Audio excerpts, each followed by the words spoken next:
Saludos, soy Daniel Raventós y esto es un nuevo vídeo de Analizando en Serie con una nueva entrevista y hoy estoy especialmente encantado. Te doy la bienvenida, Isabel Gaudí. Hola, ¿cómo estamos por ahí? Aquí vamos. Bueno, pues Isabel Gaudí es actriz tanto de imagen como de doblaje y además dentro de que es actriz de imagen ha trabajado tanto en televisión, en cine, en cortos, en teatro, es decir que eres una actriz pues bastante polifacética, has tocado y has trabajado muchos palos. Incluso dentro del doblaje también has hecho cosas bastante diferentes y bueno, pues vamos a intentar con esta entrevista el señalar un poco todo esto de tu trayectoria, claro, algunos puntos porque abarcarla toda no nos daría tiempo. Ya Así tengo unos que, años. sí, eso es lo maravilloso. Así que bueno, la primera pregunta obligada siempre en estas entrevistas es que nos cuentes un poco sobre cuál fue tu motivación para llegar al mundo de la interpretación y bueno, también aprovecho por si lo quieres ir incluyendo, que nos cuentes un poco sobre cuál fue o cuál ha sido tu formación y tus comienzos. Bueno, yo motivación no sabría decir, porque realmente desde que tengo uso de razón, yo he sabido que quería ser actriz, desde muy pequeñita. O sea, me preguntaban en el cole y decían veterinario, abogado, empresario, decían muchos. Y yo decía actriz, no hay ninguna referencia en mi familia no entendía muy bien de dónde me venía a mí esto, pero reconozco que es que siempre he sabido que iba a ser actriz, no sé por qué. Siempre estaba jugando a disfrazarme, siempre inventaba historias, escribía cuentos, o sea, siempre. Y la formación, pues me planteé entrar en la RESAC, pero luego es verdad que yo tengo una manera de ser un poco peculiar y es que me gusta aprender de personas muy distintas. Entonces tengo una formación muy diferente. Es verdad que la formación más profunda o donde yo más he conectado es con Juan Carlos Corazza, pero he trabajado con otros muchos profesores. O sea, yo lo llamo entrenamiento. Y en mis principios enseguida empecé a trabajar, con lo cual compaginé rápidamente estar en un escenario porque empecé en el teatro.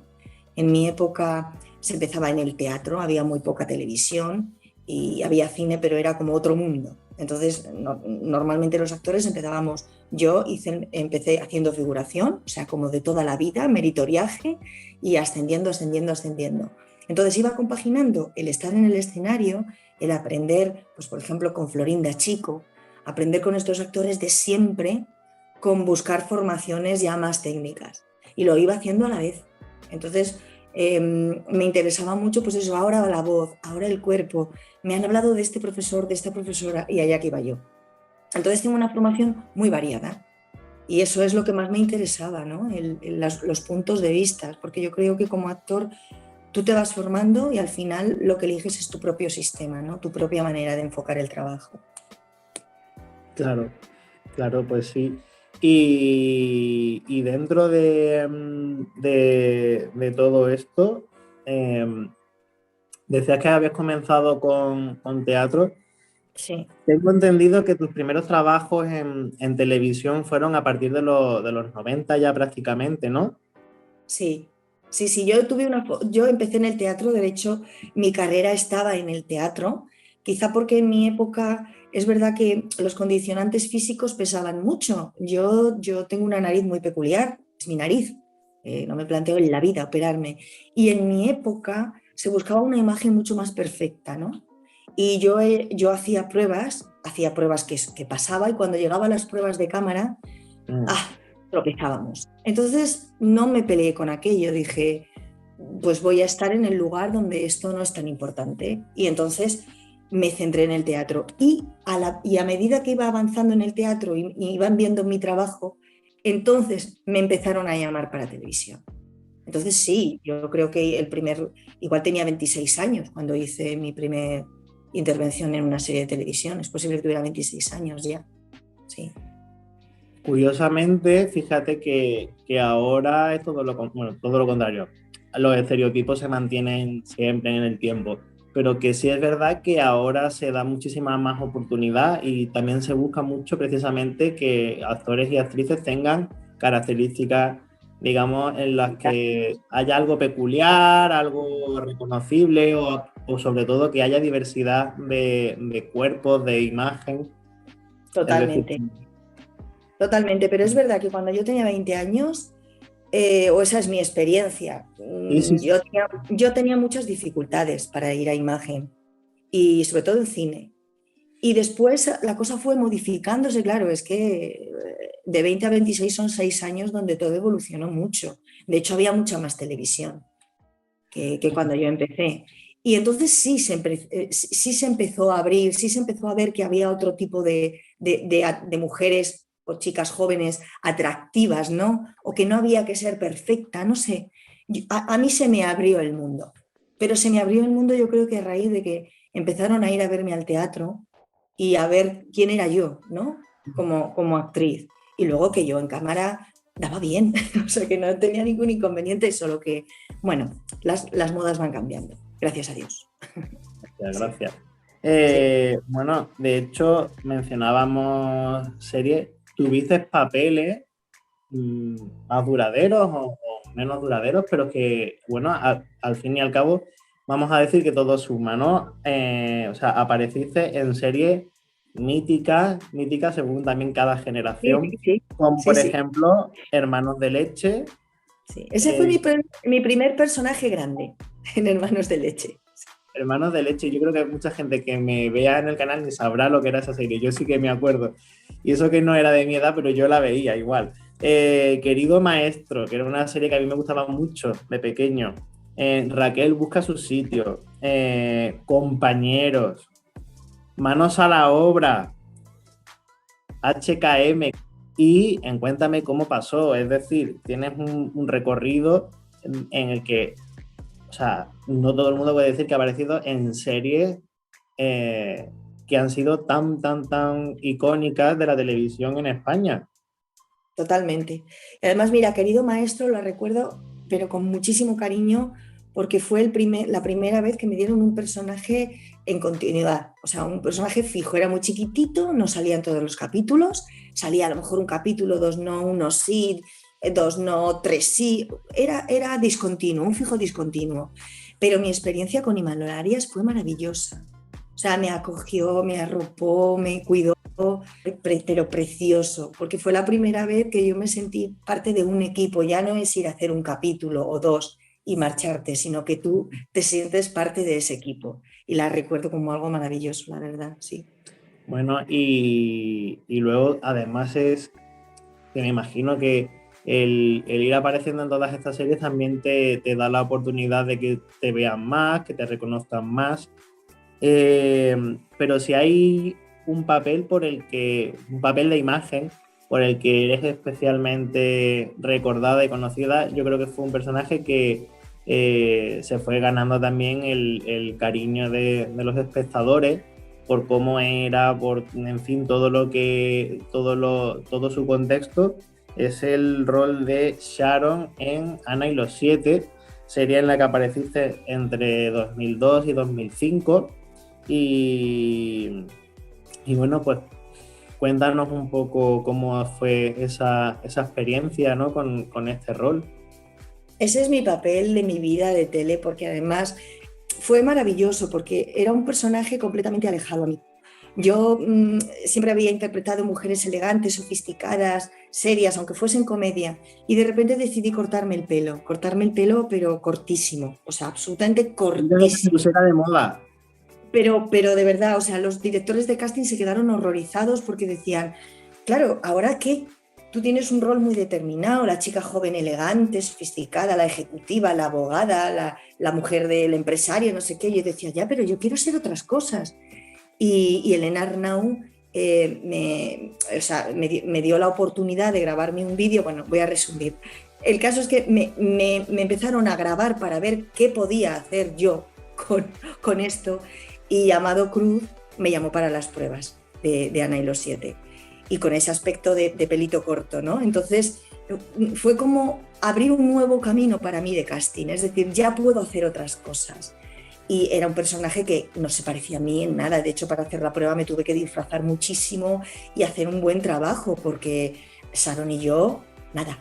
Yo soy mucho más tímida, más cortada, más seria, y ella es divina. Entonces me lo pasé tan bien.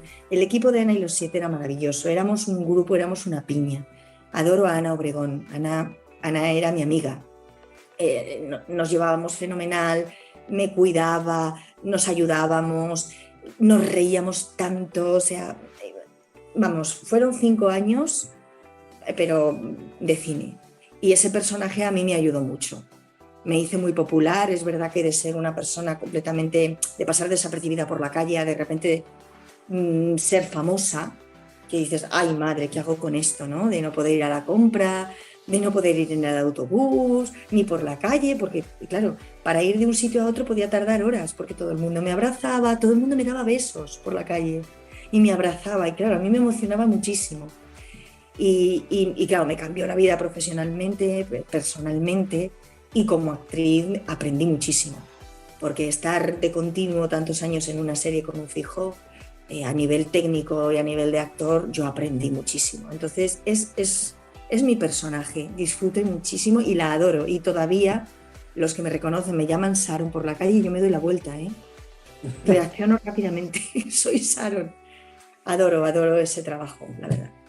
Bueno, mencionabas lo de Ana Obregón y de hecho coincidisteis después en aquella serie que, bueno, se quedó muy cortita, aunque hay gente que la tiene como serie de culto. Fíjate que me llamó la atención saberlo, la de Ellas y el sexo débil, que fueron muy poquitos episodios, pero coincidisteis de nuevo en esa producción. Sí, porque Ana, cuando estábamos terminando ya Ana y los siete, Ana estaba ideando esta trama y quería que yo fuera con ella. Y claro, yo con ella, vamos, encantada.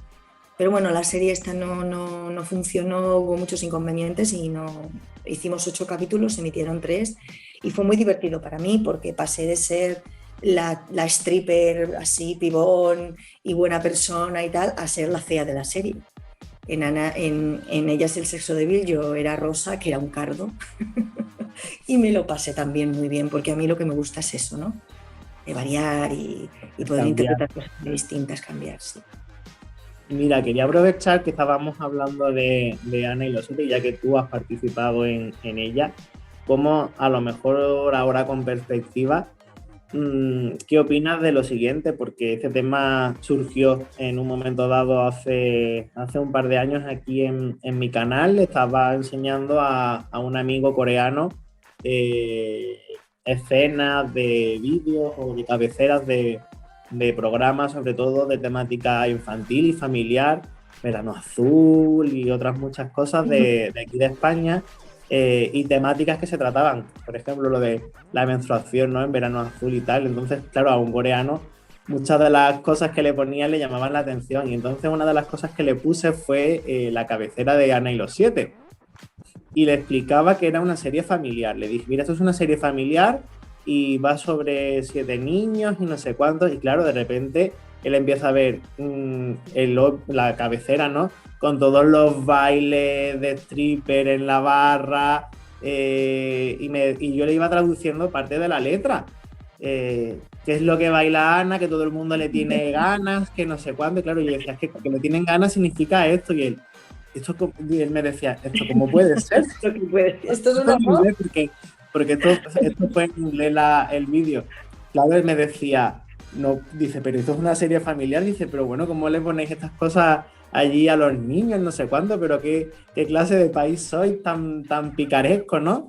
Y yo decía, es que yo creo que cuando yo veía a Ana y los siete, que yo era adolescente, yo quizás no me daba tanta cuenta, pero ahora con perspectiva digo, es verdad que cuando se lo cuento sobre todo a gente de fuera de España, me dicen, uy, es una temática un poco que choca, ¿no? La temática así familiar e incluso tramas infantiles con todo el tema del erotismo, los bailes, pole dance, es decir, todas estas cosas que se sale un poco de, a veces un poco de tono, ¿no? ¿Cómo lo ves tú ahora con perspectiva? ¿Qué opinas? ¿Te ríes? ¿Te hace gracia? ¿Te llama la Pues mira, atención? te voy a contar una anécdota maravillosa que va a clarificar todo esto. Durante la serie éramos stripper, ¿no? Durante la serie me invitaron a un pueblecito de Murcia, era el día de la fruta para los niños y entonces en varios colegios pues yo iba y los niños les hablaba de comer manzanas, peras, bueno, en fin. Y fui a un colegio religioso y la madre superiora me estaba esperando con un montón de regalos de la Virgen Milagrosa y me dice, mi cara era un poema, un poco la de tu amigo. Me dice, claro, que todos los lunes terminan de hacer absolutamente todo a las 9:30 para ir a ver Ana y los siete. Porque nosotros podremos ser stripper, podemos tener la profesión que queramos, pero éramos tan grandes personas y dábamos un ejemplo humano tan bonito a los niños que para ella era la serie de la semana. Yo me quedé con una cara de decirle, ¿en serio, hermana? Me dice, me empezó a cantar la canción. Me dice, sí, porque no importa a qué te dediques en la vida, lo que importa es que seas buena persona. Y es muy bonito que siendo stripper y haciendo bailes de esos, como ella decía, no decía ni eróticos, haciendo bailes de esos, ¿vale? Mostréis a los niños que es un trabajo y que no tiene nada que ver con lo demás, que se puede ser buena persona. Y me echó una charla que me quedé muerta. Bueno, luego llegué al rodaje el lunes y se lo conté a Ana y se lo conté a todo el mundo. Digo, además les llevé las virgencitas que me dieron. Mirad las virgencitas. Entonces, quizá era eso, que nosotros podíamos ser bailarinas de stripe, pero como éramos buenas personas, intentábamos hacer el bien, era una serie blanca, aquello quedaba muy bien empastado. Era un trabajo. Ana era el trabajo que tenía, que era un poquito peculiar, pero claro, tampoco éramos ni prostitutas, ni se veía nada, porque los bailes eran muy técnicos de barra, ¿sabes? Pero aquella anécdota lo define completamente y a raíz de ahí yo me quedé muy en paz con la serie, mucho, mucho, mucho. Entonces, si vuelves a hablar con él, se lo dices. Sí, claro, claro. Claro. Y yo pasado el tiempo, siempre me acuerdo de ella, de cómo me decía, es que nos ponemos todas alrededor y comentaban esto, ¿no? Que les gustaba mucho ver los bailes de la barra, porque eran muy difíciles, porque no lo veían con la cosa del erotismo, sino dos mujeres que se ganaban la vida, honradamente.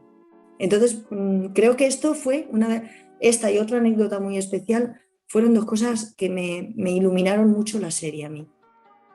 O sea, que para que tú veas. No. La Vamos. lectura, ¿no?, que se hace desde fuera. Claro, y yo te agradezco que la compartas. No, sí, desde luego, yo me acuerdo que ya te digo, en aquella época, en mi casa se veía la serie, en el instituto los compañeros lo veíamos en familia y nadie ponía, es decir, mi madre me podía haber dicho, mira, esto te lo censuro. No, en ningún momento, en ningún momento. Pero sí es verdad que quizá eso con el tiempo y además sobre todo si se lo cuentas a otra persona es como que el a priori es lo que quizás llama la atención. Isabel, también has hecho tantas cosas, pero bueno, me gustaría mencionar un corto que a mí me hizo cierta gracia, que es el de Amancio, vampiro del pueblo, en el que tú tenías uno de los roles protagonistas. También es verdad que no hay demasiados personajes, pero bueno, tenías un rol en este corto que es entre humorístico y terrorífico, todo un poco a la vez. Y bueno, pues no sé por si quieres comentarnos un poco sobre este tipo de papeles o sobre este corto en particular. Pues mira, en el mundo de los cortos he hecho cortos, no he hecho demasiados porque elijo, ¿no? Pero los que he hecho me encantan. Amancio me encanta, o sea, la trama, además, el equipo, los guionistas, estaban intentando desarrollar una serie porque podría quedar una cosa muy bonita, ¿no? El mundo de los vampiros, pero visto desde otro lugar, muy distinto, desde España, nuestra España y la España vaciada, ¿no? Esa España de pueblos abandonados, ¿no? Que se han quedado, que se han ido quedando atrás. Ese corto lo pasé muy bien, además el equipo es maravilloso, los actores con los que trabajé les admiro muchísimo y además son amigos míos, o sea que una maravilla. Pero hay otro corto del que yo quiero hablar porque para mí ha sido vital, que es Tiempos Muertos. Tiempos Muertos es un corto de David Pérez Añudo que se ha llevado el Goya este año al mejor guión adaptado. Es un chico, pero con un talento bárbaro, descomunal. Y ese corto a mí me trajo muchas alegrías porque el año que lo estrenamos me llevé todos los premios. O sea, aparte de trabajar con Fernando Albizu, que también admiro y es muy amigo mío, la temática, cómo se preparó, cómo lo rodamos, que lo rodamos en una noche, el equipo y luego el resultado que yo recibí, me tuvo un año en volandas, o sea, y es de mis trabajos favoritos. Es un personaje duro, implacable y tierno, y inocente, no, inofensivo al final. Inocente no tiene nada, no sé si lo has visto. Si no lo has visto, no lo he visto. lo recomiendo porque es un corto con una temática muy interesante, ¿no? Sobre el mundo de las entrevistas de trabajo para los altos ejecutivos, ¿no? Esa especie de océano lleno de tiburones que da mucho miedo. Y es muy bonito, o sea, fue para mí, vamos. Yo de vez en cuando me lo pongo porque me gusta, me gusta ver lo que se consigue con un trabajo de equipo profundo, ¿no? Y que lo hicimos en una noche de tirón y eso es muy difícil. Entonces eso, bueno, lo he hecho más cortos, ¿no? Pero esos dos los conservo de alguna manera muy especial. Una vez también con Belén Rueda, también fue una experiencia muy bonita, ese corto. También trabajar con Belén, una bestia que no se cansa. No sé, es que he trabajado con gente muy bonita y muy buena, la verdad. ¿Te gusta entonces mucho el tema de cortos? ¿Qué tiene para ti de diferencia, por ejemplo, el hacer un corto, por ejemplo, hacer una serie? Pues mira, hacer un corto siempre sabes que es el esfuerzo titánico de alguien por sacar adelante algo. Que no hay mucho dinero o no hay dinero y que es la ilusión y el talento y las ganas de alguien. Y a mí eso, vamos, me atrapa rápido. Luego, el ser capaz de contar una historia en nada. O sea, no tienes 10 capítulos, no tienes hora y media. Tienes 10, 8, 7, 15 como mucho para contar una historia. Hay que ser muy talentoso para saber afinar y hacer un buen guión. Y eso también me interesa muchísimo. Sí. Y luego en el mundo de los cortos están los jóvenes, ¿no? Están la gente no, hay gente que se dedica simplemente a cortos y está muy bien, pero a mí me encanta trabajar con los directores jóvenes, conocerles, saber por dónde andan, qué piensan, qué les motiva, cuáles son los temas que les atrapan, cómo cuentan, cómo hacen el cine. Entonces, si hay un buen guión, una buena historia, yo voy. Vamos, es que apuesto por ellos totalmente. Yo doy clases en Central de Cine, una escuela de cine de Madrid, soy profesora, y estar en contacto en este caso con los actores, pero estar en contacto con los profesionales jóvenes de mi generación, de mi profesión, a mí me hace aprender muchísimo y estar muy despierta. Estoy creciendo, aprendiendo siempre, evolucionando. Y me gusta rodearme de ellos, claro que sí. Claro. Entonces, admiro mucho a los cortometrajes. Además, los considero que el cortometraje no es ni el hermano pequeño de nadie, ni del cine, ni de nada. Nada, es el cortometraje. Entonces, vamos, yo estoy con ellos, si me necesitan y me gusta, ya que voy, sí. Yo concuerdo muchísimo contigo, Isabel, porque creo que ya hemos superado esa etapa de como que hay una jerarquía entre cine, televisión, cortometraje. Sí. Porque ya las series muchas veces superan en muchos casos la calidad o el presupuesto, o, en fin, puede superar en muchísimas cosas a producciones de cine, digamos, más mainstream o tal. El mundo de los cortometrajes se ha ganado, yo creo que un hueco bastante importante, ¿no? En todo lo que es la industria. Hay muchísima gente que consume muchísimo el tema de cortos y eso es precioso. Nos vamos quedando sin tiempo, por lo que te invito a a una segunda entrevista en la que nos enfocaremos más sobre doblaje, pero Perfecto.